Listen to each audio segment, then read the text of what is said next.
فاسألوا أهل الذكر إن كنتم لا تعلمون. Anauliza muulizaji, ikiwa mume ameulizwa na mama yake, mkeo ushamwacha? Akajibu ehe. Akaulizwa umemwacha zote? Mume akajibu zote. Lakini mume akasema hajakusudia kutoa zote. Vipi hapo, itaswihi zote au kuna hukumu gani? Aljawab, bismillahir rahmanir rahim. At-talaqu mimma la yanbaghi an yustahza bihi wa yuskhar minhu.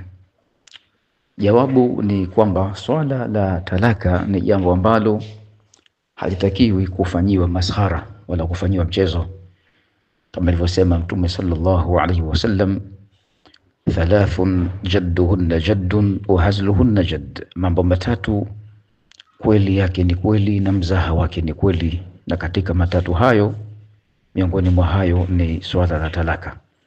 Kwa hivyo ikiwa mume aliulizwa hivyo na akajibu kwa matamshi ya wazi, na alikuwa mume huyo katika hali ya ufahamu sahihi na katika hali ya kuwa na khiari ya kusema, wala hakulazimishwa kwa kutenzwa nguvu, manake hakufanyiwa kitu ambacho kingemletea madhara kama lau asingetamka hivyo. Amefanya hivyo kwa khiari yake mwenyewe, basi matamshi hayo aliyoyatamka yanathibitisha kuwa talaka ni tatu.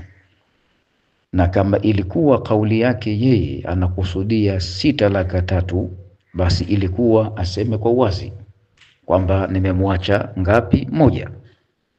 Hiyo ingekuwa iko sawa sawa, lakini madhali ametamka kwa idadi, kwa kutaja kwamba zote, wat-talaqu la yakunu illa thalathan ay aqsahu athalathu, wingi wake kwa idadi ni tatu.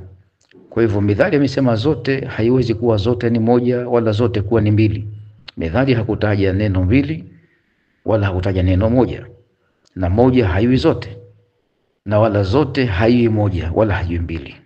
Kwa maana hiyo talaka inathibiti kuwa ni idadi ya tatu, midhali ametamka kwa matamshi ya ibara sariha bi annahu talaqaha kullahu ay at-talaqa kullahu. Hapo itakuwa imethibiti tatu. Zaidi ya hapo, warudi katika ofisi ya mufti mkuu wa Zanzibar, wahudhurie wote wawili, na kama mashahidi wapo waliosikia matamshi yale pia, basi wahudhurie.